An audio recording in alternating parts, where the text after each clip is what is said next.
Olá, sejam todos muito bem-vindos. Eu sou Gabriel Max e estou aqui mais uma vez para mais uma das nossas lives aqui do Futebol na Veia. Temos um convidado especial nesse início de noite já dessa quarta-feira, e a gente vai falar com Edgar Montemor, ele que é diretor executivo de futebol do Santo André. O Santo André que estava liderando o Campeonato Paulista até essa pausa que ocorreu por conta da pandemia do coronavírus. Ele já está por aqui, vou convidá-lo para esse nosso bate-papo. Se você quiser mandar a sua pergunta, fique à vontade, beleza?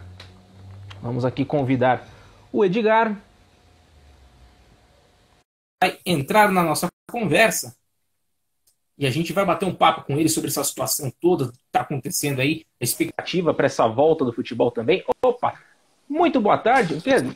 Bom, já dá uma boa noite, já estamos no comecinho da noite, né? Passamos das 6 horas. Boa noite, Edgar Montemor. Tudo certo contigo? Boa noite, Gabriel. Um prazer falar com você. Graças a Deus está tudo bem.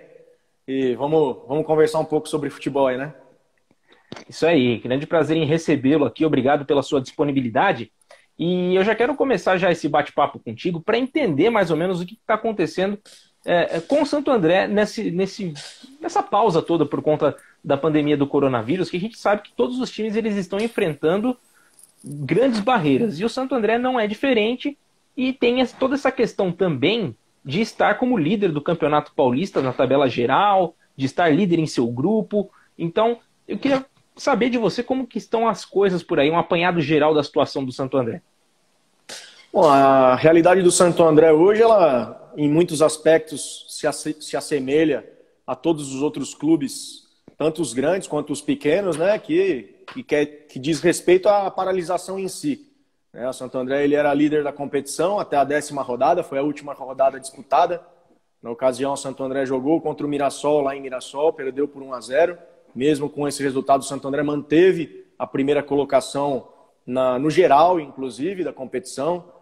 Liderança essa que ele vinha exercendo desde a primeira rodada, seja compartilhando a primeira posição com outro time ou de maneira sozinha, né, como aconteceu nas últimas rodadas. E a partir do momento que houve essa paralisação e as dúvidas começaram a aparecer em relação ao retorno ou não da competição, né, naquela ocasião até se falou muito em não retornar à competição, o Santo André acabou por optar por não renovar os contratos que terminaram em abril. Então, o Santo André, na época, tinha 26 jogadores inscritos na lista A, que é o permitido aqui na competição, no Campeonato Paulista. A gente tinha mais um atleta inscrito na lista B, de atletas formados na categoria de base do clube. Desses 27 atletas, pelo menos 24, se eu não me engano, teriam seus contratos terminados em abril. E por conta da dúvida quanto ao retorno ou não da competição, o Santo André deixou que esses contratos finalizassem. Então, atualmente, o Santo André não tem nenhum contrato com quase 95% desses atletas que estavam jogando o Campeonato Paulista. E a partir do momento que houve a reunião na Federação Paulista, com os 16 clubes da Série A1, e ficou acertado que após o término da pandemia, ou pelo menos que a pandemia ela fosse controlada e os envolvidos numa partida de futebol tivessem 100% de segurança para esse retorno, que ele iria acontecer, a partir daí o Santo André procurou alguns atletas do elenco e fez pré-acordos. Então, assim que a competição retornar, que ela vai retornar, o Santo André vai ter pelo menos ali uns 70% do seu elenco de atletas que estavam jogando o Campeonato Paulista e que eram líderes até então. E o problema financeiro, que óbvio que afeta não só os clubes de futebol, mas todas as empresas, todos os cidadãos, não só do Brasil, mas do mundo, com a paralisação e o impedimento da gente exercer, cada um a nossa profissão. O Santo André não é diferente, sente a crise. Ele tem um clube social que está fechado praticamente 2 meses. A inadimplência dos sócios cresce muito por não poder utilizar o clube, né? E também o fator do não recebimento da última cota dos direitos de televisão. O Esporte Clube Santo André é uma equipe que basicamente faz o seu orçamento no Campeonato Paulista baseado totalmente no recebimento dessa verba de televisão. A partir do momento que ela foi suspensa juntamente com a competição, o Santo André viu-se impossibilitado de cumprir alguns acordos relacionados ao salário de março, por exemplo, e dos dias trabalhados de abril. Então, fazendo um apanhado, é mais ou menos isso a situação do Santo André. Então, só para esmiuçar um pouquinho mais essa situação. Então, os jogadores que já tinham seu contrato para ser encerrado em abril já não estão mais em vigor. Então, não chegaram a fazer uma suspensão desses contratos. Vocês deixaram eles automaticamente já serem concluídos, né? Perfeito, perfeito. A opção do Santo André foi deixar eles serem concluídos e agora fazer um pré-acordo. Obviamente que tem esse contrato que acabou lá em abril, alguns dia 7, outros dia 10, outros dia 15. Tem esses dias trabalhados de abril e o mês de março em aberto para serem acertados pelo Esporte Clube Santo André, que vai acontecer com o retorno da competição e o recebimento da cota suspensa. E esse pré-acordo para finalizar a competição aí, acredito que com mais 30, 35 dias esse campeonato ele possa terminar. Perfeito. E como que os jogadores receberam essa notícia? A gente sabe que é uma situação que, infelizmente, o clube não tem muito o que fazer por conta, né, desses problemas todos, porque esse corte das rendas que o clube recebe, isso afetaria de qualquer forma, não teria como ser evitado. E como que os jogadores receberam essa notícia de que teriam esses atrasos com relação a salário, com o direito de imagem, com também as premiações? Conseguiram ter um acordo legal com esses jogadores? Teve gente que acabou saindo que já preferiu procurar outro clube? Gabriel, acho que ninguém gosta de não receber por algo que realizou, né? No caso, os jogadores trabalharam, a comissão trabalhou, nós, eu como executivo também, o Juraci, o diretor de futebol também trabalhamos. Lógico que você sente que os atletas ficam chateados, eles precisam, não é que eles ficam chateados porque eles querem dinheiro para pagar é uma necessidade, né? Precisa comprar comida, pagar as contas, a economia parou, mas as contas continuam chegando, a necessidade de alimentação, enfim, no nosso dia a dia é óbvio que há um mal-estar, mas diferentemente de outros momentos, né, não digo do Santo André, mas no Brasil a gente sabe que os atrasos de salário, infelizmente, são uma realidade. Pelo menos neste caso, os atletas, pelo menos do Esporte Clube Santo André, entendem o momento, entendem que foi algo inesperado, que fugiu do controle e do planejamento. Acho que ninguém, até hoje, se planejava para parar e ficar 60 dias em casa por conta de uma doença que atinge o mundo todo. Né? Até os contratos, né? A gente até brinca, falou, a partir de hoje a gente precisa fazer um regulamento de competição prevendo que se ele não terminar por conta de uma pandemia, o que vai acontecer? Isso jamais foi pensado e nenhum regulamento fala sobre isso. Mas a partir de hoje que isso foi uma realidade para a gente precisa se planejar. Mas em relação aos pagamentos, o que a gente passou, a gente é bem transparente no Santo André, a gente passou a forma como a Rede Globo, que é a detentora dos direitos de televisão aqui do Campeonato Paulista, como ela vai fazer o pagamento dessa última parcela, a gente passou como que vai ser feito, e recebendo, a gente vai pagar os atletas e o Santo André vai quitar todos os seus compromissos, como vinha fazendo em dia durante a competição. Isso aí. E queria entender de você também, claro que não tem como você ter um prospecto muito grande ainda, pois muitas coisas ainda estão indecisas. Mas você acredita que ainda nesta temporada haverá como rolar um campeonato nacional ainda? Ou você crê que os campeonatos regionais é que vão ditar o futebol até o final do ano, vão inventar alguma outra competição para que as equipes elas possam se enfrentar dentro dos próprios estados para evitar viagens mais longas, zonas onde tem uma possibilidade maior de contrair o coronavírus? A minha opinião em relação a isso, primeiro eu vou tomar até como base aqui, o estado de São Paulo. Hoje o governador ele explicou o plano dele de reabertura gradativa nessa quarentena inteligente que ele disse, né, que ele intitulou essa abertura por regiões, algo que já tinha sido feito também no Rio Grande do Sul, parecido também em Minas Gerais. O que eu vejo é que eu acredito que essa pandemia ela vai ser controlada, ela está sendo controlada, pelo menos em São Paulo. Você vê, sim, algumas regiões ainda com casos crescentes, mas você vê outras já decrescendo. Então, eu acredito que num curto espaço de tempo, as competições estaduais devem retornar. Até porque elas já estavam no seu final e elas têm a facilidade do que você acabou de dizer, de serem disputadas regionalmente, né? Sem a necessidade de você pegar um avião e se deslocar de um estado para outro. Então eu vejo que as competições estaduais elas voltam e a partir do momento que elas voltarem a gente vai ter uma ideia do que sobrou de data para a gente fazer um campeonato nacional, né? Das 4 divisões aí, Série A, B, C e D.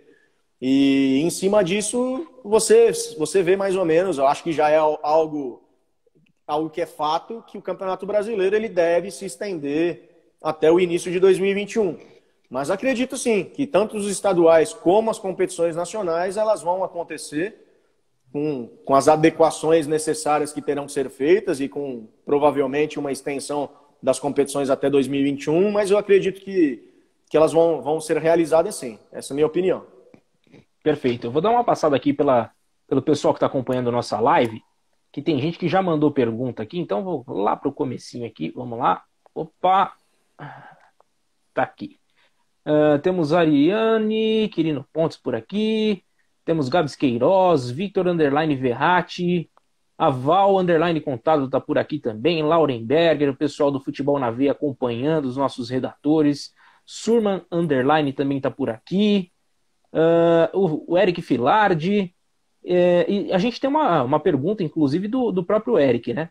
Ele pergunta o seguinte: se você concorda com o atual formato do futebol brasileiro com apenas 4 divisões?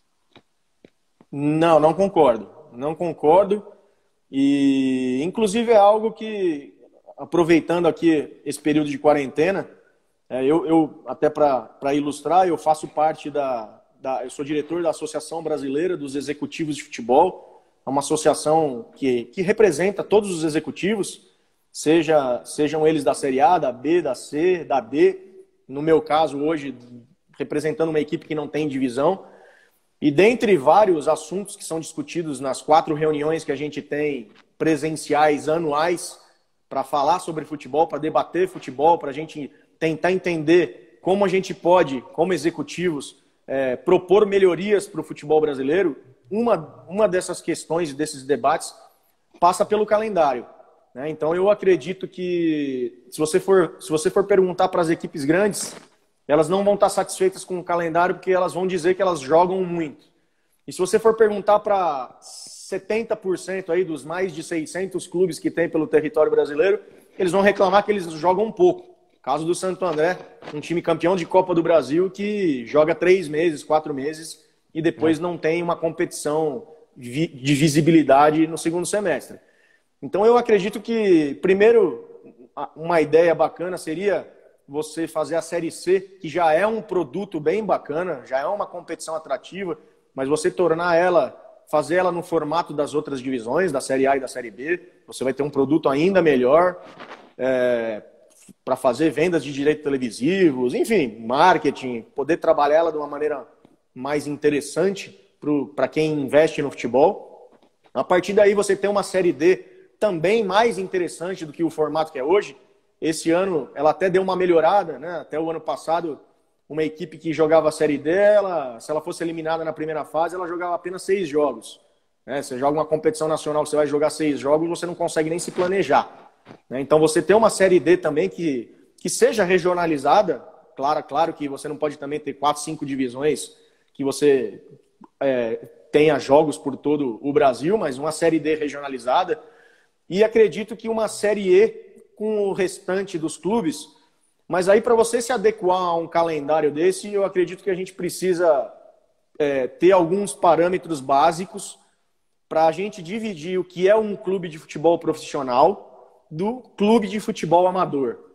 Hoje nós temos no nosso país mais de 600 clubes, mas muitos deles são clubes amadores. E não há nada de mal nisso. Não é nada de mal nisso. Só que você precisa separar. Você precisa ter uma diferenciação da competição. Você precisa... igual as outras ligas, a portuguesa, a inglesa, a italiana, que você tem dezenas e centenas de times nos seus distritos e que, se conseguirem o acesso, no caso do brasileiro, para uma Série D, eles têm que cumprir um mínimo de parâmetros para se tornar uma equipe profissional e poder ascender para uma divisão maior no Campeonato Brasileiro. Então, em relação ao calendário, eu acho que não está tão difícil da gente adequar ele a uma realidade melhor para que todos joguem de uma forma melhor.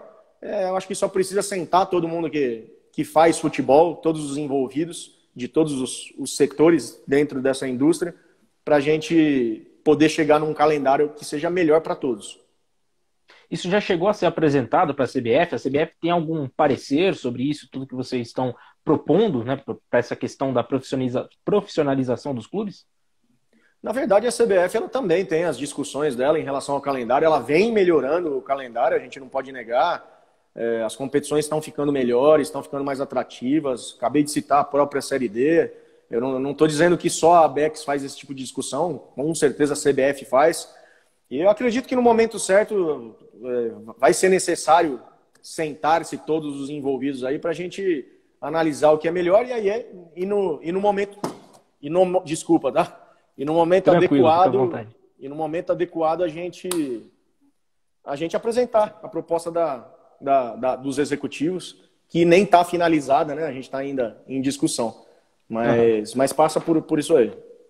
E até uma pergunta que o Eric complementa aqui, junto com esse assunto todo que nós falamos, é se você acredita que possamos colocar mais umas 2 ou 4 divisões profissionais e as outras serem de várzea mesmo, algo muito organizado no Brasil, que a gente sabe que existe, né? A gente já tem a Copa Pioneer, a gente já teve Copa Kaiser e diversos outros torneios de futebol de várzea, e tendo até marcas esportivas.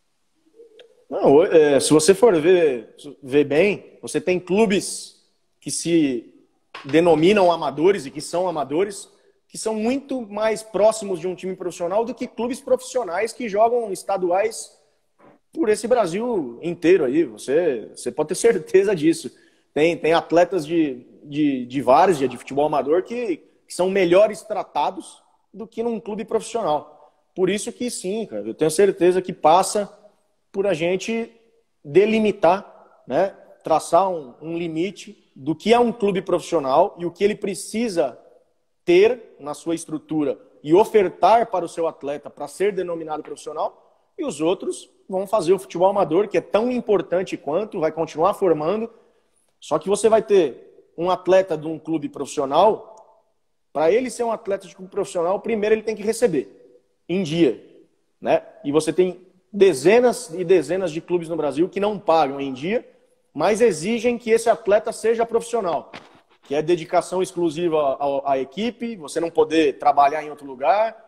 Então, se o cara é um jogador de futebol profissional que não recebe, ele não é um profissional, ele é um escravo, né? A partir do momento que ele está num clube que se autodenomina amador, as coisas ficam mais flexíveis, né? Ele não precisa ser registrado. Já sabe da condição, né? Sim, já sabe. Talvez não precise fazer o treinamento todos os dias. Pode fazer de acordo com cada clube. Um clube vai fazer 3 vezes por semana, o outro 4. O clube que tem interesse em sair do distrital e subir para um profissional vai treinar todos os dias, vai dar uma melhor condição para o seu atleta para conseguir o acesso e virar um clube profissional. Eu acho que tudo melhora. A relação empregatícia entre o clube e os seus funcionários, os seus atletas. Enfim, acho que passa por aí, sim. A gente ter mais clubes amadores jogando competições organizadas. Perfeito. O Brendo Romano, ele também pergunta aqui, qual que é você crê que será a maior dificuldade? Claro que a gente já falou da questão financeira, mas fora dinheiro, qual que vai ser a maior dificuldade do Santo André quando esse campeonato voltar, esse campeonato paulista retornar à atividade? São várias dificuldades que o Santo André vai enfrentar. Tirando a financeira, que seria a resposta óbvia, eu acredito que o fato do Santo André é uma equipe tradicional, como a gente falou aqui, campeão da Copa do Brasil, vice-campeã paulista, já jogou Campeonato Brasileiro de Série A, Libertadores da América.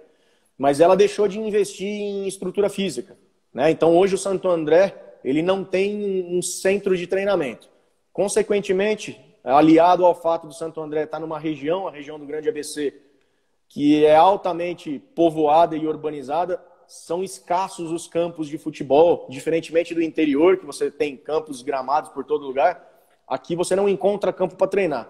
Então, antes da paralisação por conta da pandemia, o Santo André já tinha dificuldade de treinar, né? Ele tinha o seu estádio lá, o estádio Bruno José Daniel, que ele fazia 2 treinos e mais alguns lugares que treinava. Hoje você não tem o estádio Bruno José Daniel, porque ele tem um hospital de campanha no meio do campo para servir de apoio ao que importa de verdade no momento, que é conter a pandemia. Mas a gente já sabe que quando voltar a gente não conta com o estádio, nem para jogar, nem para treinar, né? O clube social, que também tem um campo de futebol lá, também está fechado. Então o Santo André vai precisar se deslocar para alguma cidade, para algum CT ou para algum hotel que tenha uma estrutura que possa abrigar o Esporte Clube Santo André nesse período para fazer os seus treinamentos. Isso aí vai gerar custo também, né? Então acho que esse é o principal fator. E chegou a ser fomentado com o pessoal que está, né, organizando essa volta do futebol, em ter algumas sedes já pré-estabelecidas para que evitem ainda mais esse gasto dos clubes, se existe alguma outra alternativa para que o Santo André também não se prejudique tanto. Então, hoje a realidade de uma possível volta, ela não fala em sedes ou sedes pré-determinadas. Houve essa conversa há um mês atrás da possibilidade dos clubes irem para uma região e ficarem todos na mesma região e terminarem a competição lá. Isso não é mais falado, pelo menos há um bom tempo que isso não é tocado nesse assunto, né? O que se fala hoje, sim, é o protocolo de retorno ao campo do Campeonato Paulista.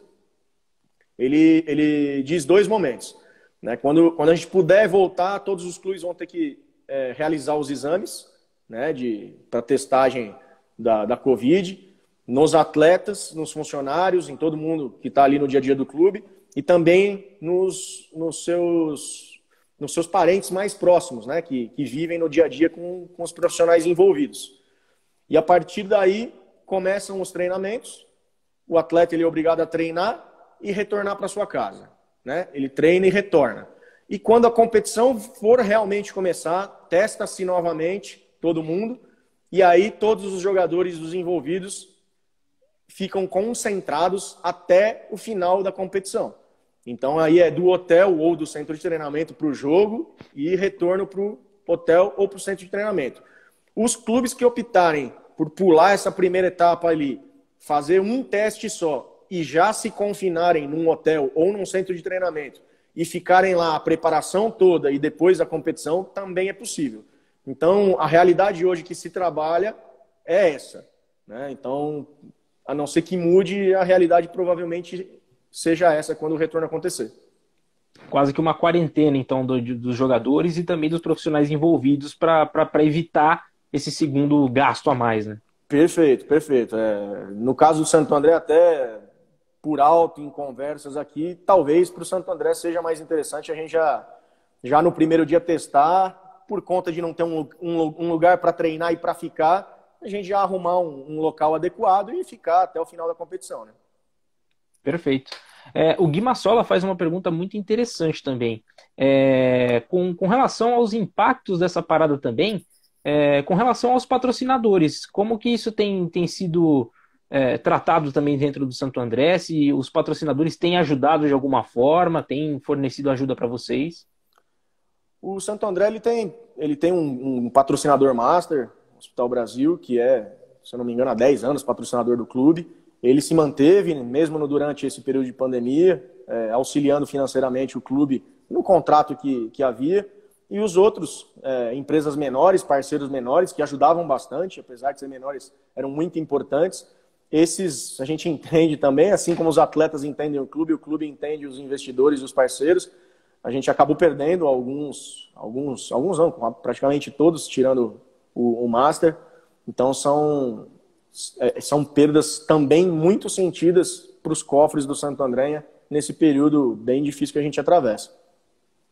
E voltando para a questão de bola mesmo do Santo André, de como que estava sendo o campeonato para o Santo André, que vinha muito bem, vinha com uma sequência interessante. As últimas 3 rodadas nem tanto, mas conseguiu um empate com o Corinthians na casa do Corinthians e depois 2 derrotas consecutivas, mas nada que tirasse o brilho dessa campanha nessa primeira fase.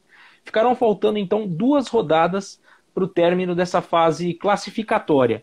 Com o retorno, você crê que isso daí vai acontecer de serem encerradas essas 2 rodadas e aí sim partir para a fase final, ou a volta já se dará com a fase final?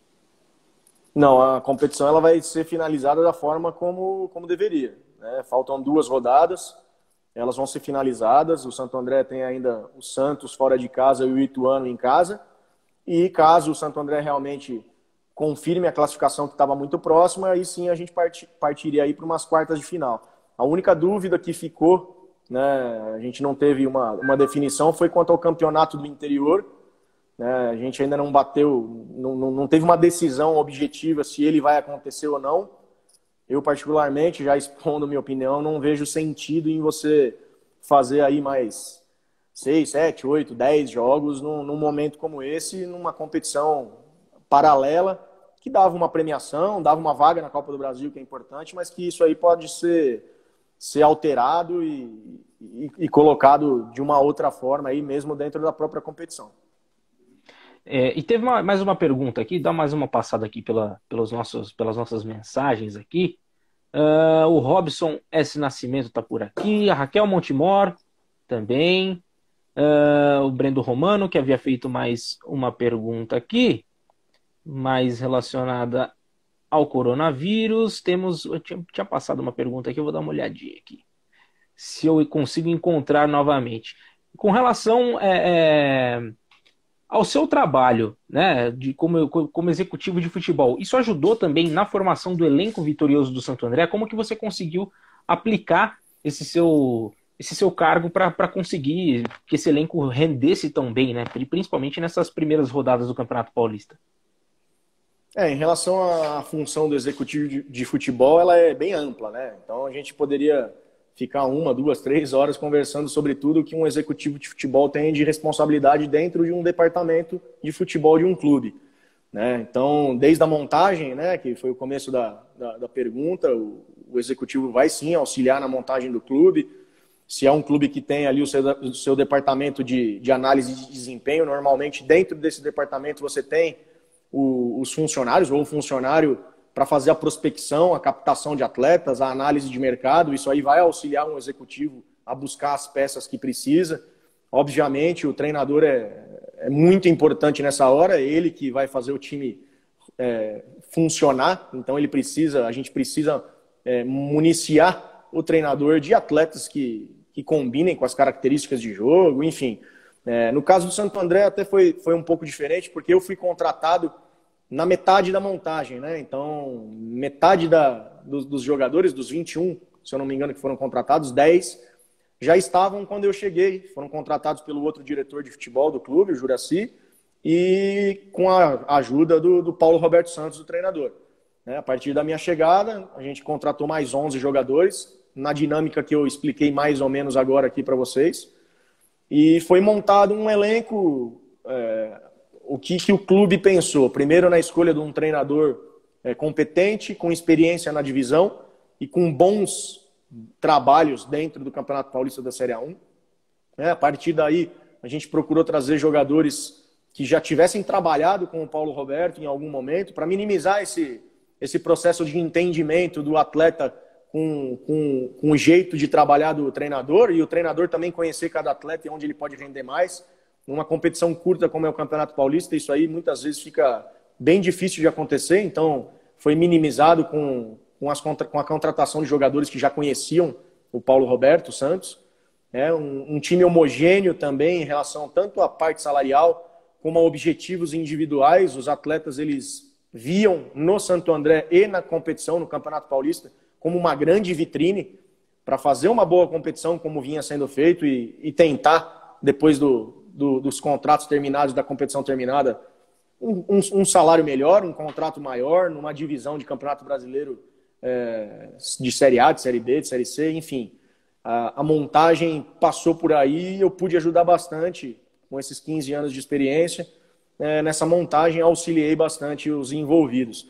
E em relação ao dia a dia também, né, o executivo de futebol é o responsável ali pela implementação dos processos de trabalho nos departamentos, para que esses processos possam andar, que eles possam ser melhorados no decorrer da competição, para que a gente não perca tempo com coisas burocráticas, para que as informações entre os departamentos possam acontecer de uma maneira rápida, célere, que o treinador possa ter as informações necessárias para o dia a dia de uma maneira correta. E, por fim, a gestão das pessoas, né? O executivo de futebol, como treinador, é um gestor de pessoas, é o cara que vai estar lá no dia a dia, motivando, fazendo cumprir regras dentro do clube. É um ambiente competitivo, tanto internamente como, obviamente, é uma competição. Os clubes têm essa competição mesmo e passa pela tutela do executivo de futebol também, esse bom ambiente, mas que continue sendo competitivo para os objetivos serem conquistados.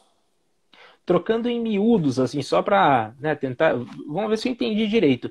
O diretor executivo é aquele cara que faz com que tudo que é apalavrado, colocado no papel, é o que faz o negócio funcionar. Aquele cara que vai distribuindo ali para que as funções elas possam realmente ir acontecendo, né? Perfeito. Ele é um gestor de pessoas, né? Ele que vai, como eu disse, gerir as pessoas e fazer com que cada uma cumpra os objetivos pré-estabelecidos pela direção do clube, pela presidência do clube, né? Os nossos funcionários precisamos seguir as regras que o clube tem e conseguir os objetivos que nos são traçados. É o gestor que vai fazer isso. E dos processos em si mesmo, dos processos de trabalho, né? Por exemplo, vou citar de novo o departamento de análise de futebol, onde buscar o jogador, que nível de jogador buscar, qual a característica. Esses processos dentro de uma análise de desempenho estão sob a tutela do executivo de futebol. É o executivo de futebol ali que vai fazer também o bate-papo com o departamento jurídico do clube, se ele tiver, ou com um advogado contratado pelo clube para fazer ali o monitoramento dos contratos, das vendas, de mecanismo de solidariedade, por exemplo, que o clube possa ter de um atleta que tenha passado na sua base e tenha sido vendido. Então, tudo isso, todos os departamentos de futebol do clube, o executivo precisa estar atento, porque é ele que é o responsável pelo bom andamento de todos esses departamentos de futebol. Perfeito. O Victor Verratti 7, ele fala o seguinte: boa noite, Edgar. O Santo André, antes mesmo do início da competição, já esperava essa bela ascensão durante o campeonato? O que a gente espera quando a gente monta uma equipe é que ela seja competitiva. Isso a gente esperava sim. Desde os primeiros treinamentos a gente viu que seria uma equipe difícil de ser batida, né? Até pelas características que o treinador, o Paulo Roberto, gosta de ver nos seus jogadores. Um time que todos marcam, que todos correm, que todos combatem. Essa é uma característica. Se você pegar as equipes do Paulo Roberto, elas realmente são difíceis de serem batidas, de perderem uma partida. Então a gente já via esse perfil, né, de competitividade. Se você perguntar para mim se a gente esperava ser líder da competição da primeira até a 10ª rodada direto, não, a gente não esperava. A gente traçou o primeiro objetivo, que era o da permanência, né, na Série A1. Acho que as equipes de menor investimento precisam pensar nisso quando jogam uma competição tão difícil como é o Campeonato Paulista da Série A1. E o objetivo nosso era conquistar esses 12 pontos, que é o número colocado para... Pelo menos nunca ninguém nesse formato de competição foi rebaixado com 12 pontos.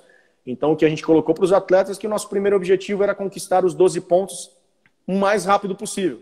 Se a gente conquistasse os 12 pontos em 12 rodadas, ok, teríamos conquistado um objetivo e só. Se a gente conquistasse os 12 pontos da forma como foi, na 5ª rodada, a gente tinha mais 7 para tentar a classificação. E é isso que a gente estava muito próximo de conquistar, mas infelizmente a gente teve a competição paralisada. E, bom, nessa sequência toda aí, houve, no primeiro momento, 3 vitórias consecutivas, né, do time do Santo André, que venceu Ponte Preta, Ferroviária e Água Santa, né, depois de perder um dos jogos para o Guarani, venceu ainda o São Paulo, Inter de Limeira e o Red Bull Bragantino, que são times que, teoricamente, estão ali brigando também pelo título do Campeonato Paulista diretamente, né, então realmente é uma campanha que saltou os olhos já nesse início de competição, né, Edgar? Não, esse início que você acabou de citar, mesmo a derrota contra o Guarani na quarta rodada, ela aconteceu aos 49 do segundo tempo, tanto que o gol saiu e o jogo foi finalizado, né? Mas esse início, dentro de um Campeonato Paulista, que você citou aí, tem Red Bull, São Paulo, Palmeiras, Corinthians, Santos, Ponte Preta, Guarani, equipes de Série B, é uma competição extremamente difícil. Se você colocar que uma dessas equipes grandes, das 4 grandes, que em 7 jogos ganharia 6 e perderia 1, já é difícil. Já é difícil para uma equipe grande fazer isso. Para uma equipe que, com certeza, dentre as 16, era uma das 2 últimas em relação a investimento, aí é que você vê que realmente a campanha estava sendo não boa, mas espetacular, né? Verdade, verdade. E o Marcos Matos, ele pergunta o seguinte, o Marcos Matos 77, pergunta se seu contrato já foi renovado para a próxima temporada, Edgar. O meu contrato, assim como o dos atletas e da comissão, ele terminou, né, com a paralisação do campeonato. Passaram mais uns dias, os contratos terminaram. E da mesma forma como os atletas, no meu caso, eu fiz uma conversa com a direção do clube e tem um acordo, sim, para finalizar a competição. Então, quando essa competição ela retornar, pelo menos a gente vai fazer mais 2 jogos, mas vai buscar de verdade que o Santo André jogue mais 6 partidas aí, pelo menos, que são essas 2 e mais as 4, para quem sabe o Santo André conquistar um título aí. E aí, a partir desse momento, quando realmente o campeonato for finalizado, aí o meu contrato realmente acaba e como todos os outros atletas, o Paulo Roberto, treinador, a comissão, a gente vai precisar ir arrumar um outro clube pro segundo semestre, por conta do Santo André não ter um calendário e não conseguir fazer um investimento para segurar todo mundo. Entendi. O Brendo Romano já emenda aqui mais uma pergunta. Ele quer saber de você se na sua função de gerente de futebol, né, função de diretor executivo, você tem algum profissional como inspiração dentro do futebol? É uma boa pergunta, é até algo bacana essas reuniões que eu citei da ABEX, que acontecem 4 vezes ao ano de forma presencial, porque nessas reuniões a gente encontra todo mundo, né?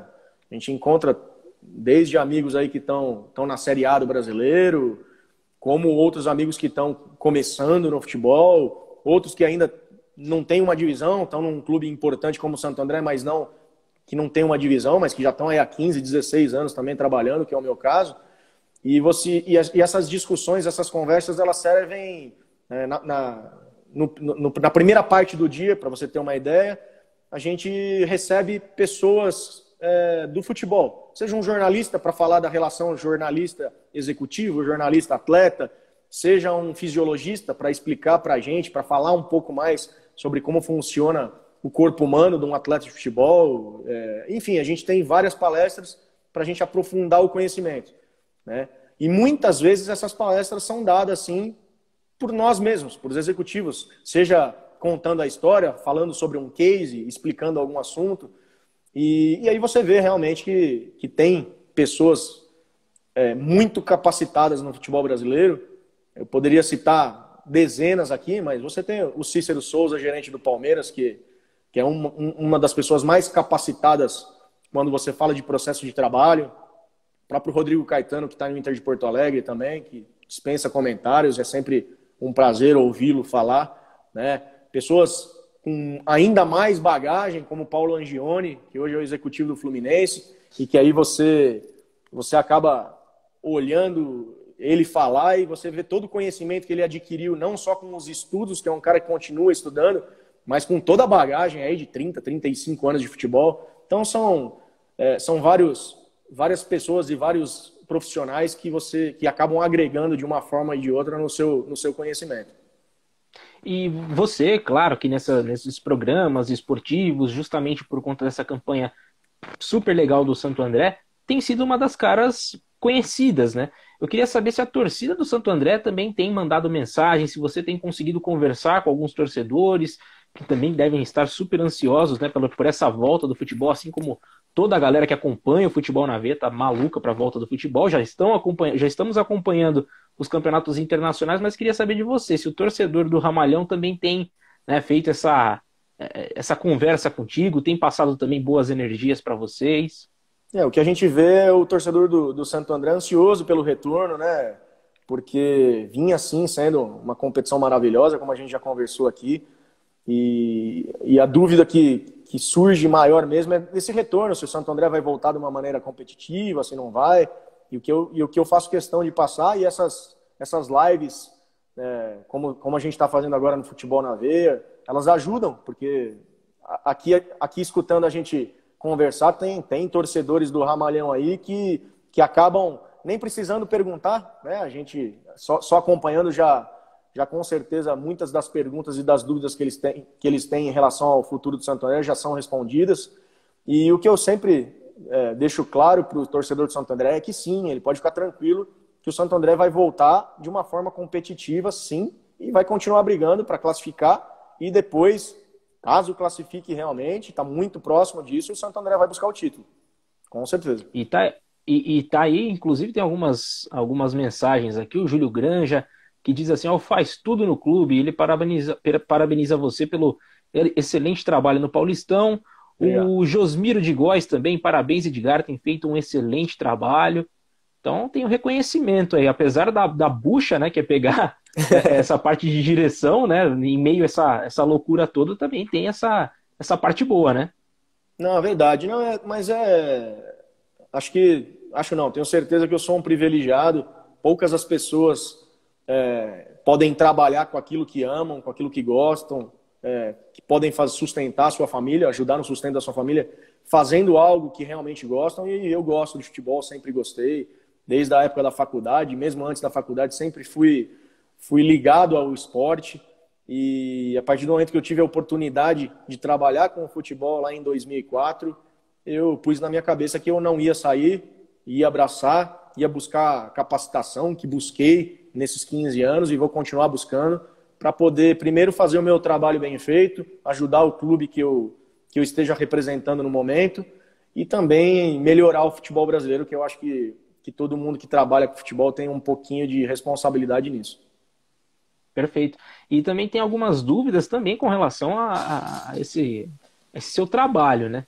A Tainá Machado, ela pergunta se você consegue organizar sua rotina ou ela acaba sendo instável por conta de muita coisa acontecendo ao mesmo tempo, ou se você consegue ter um controle disso.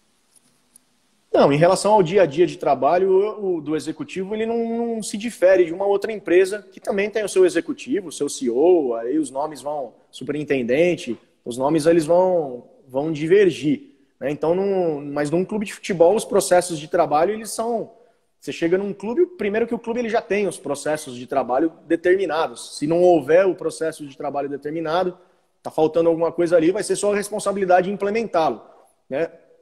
Você também vai perceber ali, de acordo com o seu conhecimento e com a sua visão, tentar melhorar um processo que você acha que vai poder andar de uma forma melhor, mas o dia a dia ali do clube, ele não é diferente de uma empresa, não. É óbvio que ele exige muito do profissional, mas se você for organizado, você tem vários funcionários ali também que vão te auxiliar nisso, vão te ajudar nisso, então é algo que dá para tocar. O que vai diferenciar realmente o clube de futebol da empresa é que no domingo tem jogo e se você perder, na segunda-feira você vai ter que continuar trabalhando nos processos de trabalho, na gestão das pessoas, só que com uma derrota, né? Então, isso é algo que é só do futebol e que faz diferença, né? Você precisa manter os pés no chão quando o seu time ganha 6 jogos de 7 num Campeonato Paulista, porque nem tudo está correto e nem tudo está certo e você precisa continuar trabalhando, né? E também você não pode se desesperar e tentar mudar todos os processos porque você perdeu 2, 3 jogos seguidos. né? Você tem que ter uma visão clara do trabalho que você está realizando, uma confiança naquilo que você está fazendo, para que você possa continuar trabalhando e não fazendo mudanças no decorrer do trabalho, que aí sim você vai acabar se perdendo. Mas que as vitórias elas criam aquele clima mais ameno, aquela leveza, isso também ajuda muito, né? Não, com certeza. Por isso que eu disse que você também não pode se iludir. Às vezes você ganha uma, duas, três, quatro, aí você acha que está tudo bom, mas não está tudo bom, né? Não é o caso, mas você mesmo citou ali, o Santo André paralisou a competição com 2 derrotas, né? Então, o que fica para o torcedor, o que fica para quem está fora do Santo André? Pô, o que aconteceu no Santo André? Será que vai perder a terceira, a quarta? Será que vai classificar? Muita gente já estava questionando. Pô, acho que se bobear, o Santo André não classifica. Então você tem que tomar cuidado que o futebol, os resultados eles são dinâmicos mesmo.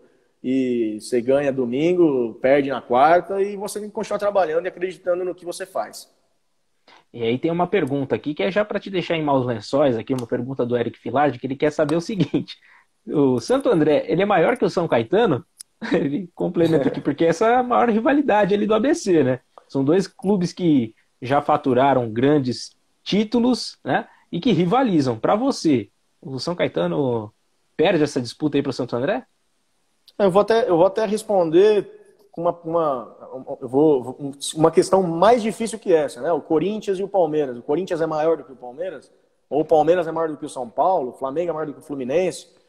Eu não consigo enxergar que um seja maior do que o outro, né? E o Santo André e o São Caetano são 2 equipes bem grandes na região do Grande ABC, como você disse, representaram a região muito bem e continuam representando, né? O Santo André com uma conquista de Copa do Brasil que o São Caetano não tem, né? O São Caetano com um vice-campeonato de Libertadores que o Santo André não tem, mas eu acho que eles se equivalem, né? E também não vou entrar na briga e na discussão da torcida, né? Mas são 2 histórias bonitas, grandes, né? O que eu posso dizer é que hoje o Santo André está bem na frente do São Caetano, né? Está na Série A1 do Campeonato Paulista, em primeiro lugar.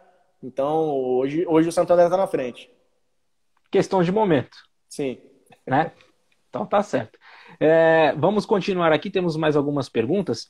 A Valéria Contado, ela pergunta como que você vê o mercado da bola com essa paralisação, né? Se existe alguma possibilidade de o Santo André ainda perder jogadores até que essa volta ocorra? Como que vocês têm visto isso?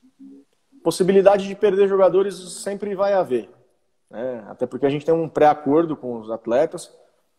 O que a gente sentiu é que os atletas... Eles estão só palavrados, né? Não tem como vocês firmarem contrato com eles com relação a isso, né? Se fizer um contrato, vai ter que pagar, né? Então vamos dizer assim que é um pré-acordo, um pré-contrato. Mas pode. O que a gente sente é que os atletas, eles... até acho que não seria inteligente, né?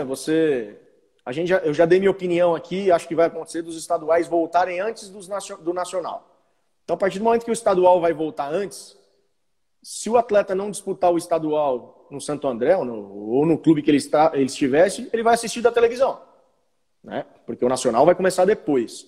E no caso do Santo André, e aí eu uso a minha experiência para demonstrar, eu não quero deixar de fazer os 2 jogos que podem classificar o time, umas quartas de final, quem sabe ser campeão, depois de ter ficado 10 jogos aqui, uma pré-temporada inteira que a gente fez fora da cidade, fora do estado de São Paulo, ficou 15 dias aí longe da família, e aí agora a gente, o filé mignon que vai vir agora, a gente não vai desfrutar, vamos dar o nosso lugar para outro. Então eu acho que há probabilidade de perder, mas não acredito que isso aconteça, tá? Até porque o mercado do futebol, da bola, como ela citou, tá parado. Apesar das especulações, né, não tem como, né, acontecerem grandes transações, né, pelo menos por enquanto. Você vai contratar um jogador agora para jogar o quê? Exatamente, vai só pagar e não vai ter retorno nenhum. O Eric, ele quer saber de você qual o maior ídolo do Santo André, na sua opinião, que você tem acompanhado aí da história, que você tem visto aí nesses últimos tempos. Quem que você colocaria como ídolo do Santo André? O que eu vejo os torcedores falarem, conheci pessoalmente até, Cada um tem os mais velhos que vão citar jogadores mais antigos, é normal, inclusive nos times grandes, né? Você perguntar para um menino do Flamengo aí de 15 anos, 16, quem que é o ídolo dele da história do Flamengo, ele não vai citar o Zico, ele vai falar que é o Gabigol, né? Mas o que eu escuto lá, próprio, mesmo dentro do Santo André, lá dos funcionários, tem vários jogadores importantes, mas o Sandro Gaúcho é um jogador muito importante na história do Santo André, né? Aí você tem jogadores que foram importantes como treinador, o Sérgio Soares como jogador, então também se identificam muito com o clube. Então eu acho que... Mas se eu fosse citar um, talvez eu citasse o Sandro Gaúcho. Perfeito, perfeito. Então, dá mais uma passada aqui pelos nossos espectadores aqui do Futebol na Veia. A Dara Olivra tá por aqui, Vitor Eduardo, o R. Juca 23, Bruno Underline Araújo 0707, o Marcelo Bonfim 88, parabeniza você também, Edgar. Murilo Underline 1604, Bug Ug também tá por aqui.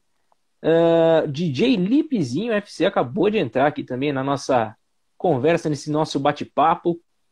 E eu queria, antes da gente encerrar esse papo, justamente para que você... Sei que já foi mencionado já do torcedor e tudo mais, mas eu queria saber qual que é a sua mensagem final para o torcedor do Ramalhão que está aí esperando essa volta do futebol. A mensagem a curto prazo é que ele pode ter certeza que quando o retorno da competição ocorrer, o Santo André vai trabalhar muito forte e vai ser competitivo para buscar a classificação, como eu disse. Ela não estava matematicamente conquistada e o Santo André vai atrás disso. A partir do momento que o Santo André conseguir esse segundo objetivo e estiver entre os 8 clubes que vão jogar as quartas de final, o objetivo do Santo André passa a ser sim o título, né? A gente vai jogar classificando, a gente vai jogar um jogo só, não é nem mata-mata, é só mata, contra Palmeiras ou Novo Horizontino, no caso do Santo André classificar, e num jogo só tudo pode acontecer. O Santo André já mostrou durante a competição toda, tanto contra clubes grandes como contra clubes pequenos, que é difícil de ser batido, principalmente quando sai na frente do marcador. Então, a curto prazo, o torcedor do Ramalhão pode esperar sim um Santo André lutando aí para conquistar mais esses 2 objetivos e uma vaga na Série D do Campeonato Brasileiro do ano que vem. E aí, o recado... Não, pode falar. Não, pode complementar, pode complementar. E aí o recado a médio e longo prazo para o torcedor do Ramalhão, para ele entender que hoje a diretoria do Santo André, na figura do seu presidente, o Dr. Sidney Henriqueto, pensa no Santo André de forma grande, de forma estruturada, né, para ter um centro de treinamento, onde o Santo André possa oferecer para os seus funcionários, para os seus atletas, para a comissão técnica, um ambiente adequado de preparação, para que títulos como o da Copa do Brasil, um vice-campeonato estadual que aconteceu no Campeonato Paulista, essa campanha, elas não sejam esporádicas e possam acontecer de forma constante, que o Santo André possa realmente fixar essas boas campanhas, ter um Campeonato Brasileiro de Série D, subir para uma Série C e voltar a ser o Ramalhão que jogou Série A do Campeonato Brasileiro. Então o torcedor do Ramalhão pode confiar, pode acreditar que o trabalho está sendo feito sério e de forma bem estruturada para esse futuro do Santo André.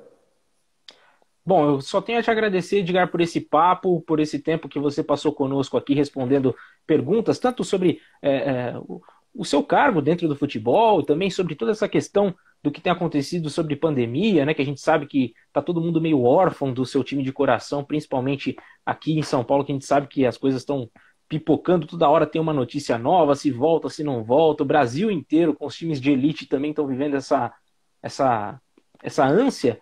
E eu queria agradecer você imensamente por esse papo com a gente, por ter se colocado à disposição. E suas considerações finais, fique à vontade também. Gabriel, eu que agradeço a oportunidade de conversar aí, de bater um papo. Acho que é muito importante a gente conversar sobre futebol. É importante que agradeço o espaço que você deu para a gente explicar um pouquinho, mesmo que de forma superficial, o trabalho do executivo de futebol. Muita gente ainda pensa que o executivo de futebol é aquele cara só que contrata e demite, e acho que deu para ficar claro que é muito mais do que isso, e é importante esse canal e essa oportunidade que você deu para que as pessoas possam escutar e possam entender melhor como funciona essa função. E a gente aguarda, a gente espera que tudo isso passe logo, que a gente possa, os casos de contaminação possam cair, principalmente os de óbito, possam zerar, para que a gente possa retornar às nossas atividades, voltar ao convívio das pessoas que a gente gosta, trabalhar, e no caso da gente que trabalha com futebol, poder voltar no dia a dia, trabalhar de segunda a segunda, para que no domingo a pessoa mais importante na estrutura do futebol, que é o torcedor, possa ir lá no estádio e acompanhar um jogo bacana, saudável, numa competição legal. Tá? Agradeço demais aí, estou sempre à disposição. Perfeito, Edgar. Muito obrigado novamente. Um grande abraço a você e sucesso aí na sua caminhada com o Santo André e que possa voltar e voltar bem o time do Santo André para que consiga concluir esse Campeonato Paulista da maneira mais digna possível. Muito obrigado. Também desejo muito sucesso aí nos seus projetos pessoais e profissionais. Grande abraço. Valeu, grande abraço. Bom, tá aí. Esse foi Edgar Montemor, diretor executivo do time do Santo André. Ele que passou esse tempo aí conversando com a gente, falando um pouco sobre a sua carreira, falando sobre os seus afazeres como diretor, né? Mostrando que é muito mais além do que simplesmente contratar, mandar jogador embora, mas de ser aquele elo de ligação entre as pessoas para que tudo possa correr da melhor forma. Então, bom, fique atento, porque nos próximos dias aí nós teremos entrevistas muito legais também, outros bate-papos com jogadores. A gente tem Fernanda Tenório, jogadora uruguaia de futsal, que vai participar de um bate-papo. Fiquem atentos às nossas publicações, que a gente vai colocar e informar o horário, informar o dia certinho, então fiquem atentos. E eu não sei se eu conto, mas a gente tem um convidado mais do que especial. Bom, esse eu não vou entregar o ouro ainda não. Então fiquem atentos à nossa página do Futebol na Veia, que a gente vai informar nos nossos stories, nas nossas publicações também, quem serão os próximos convidados das nossas lives, beleza? Bom, no mais, eu só tenho a agradecer a todos vocês que acompanharam. Vou dar mais uma passada por aqui, por essa galera toda que acompanhou a nossa live, né, com o Edgar Montemor. Mandar um abraço para o Fabiano Alves de Oliveira, o Breno Muniz, Victor Prado 46, Dix.Alan, Matheus Tavares, Esté Correia, bastante gente aqui na nossa live, foi muito legal. Então, me despeço aqui, eu sou Gabriel Max, para o Futebol na Veia, o jornalismo está no sangue. Grande abraço, galera, até a próxima!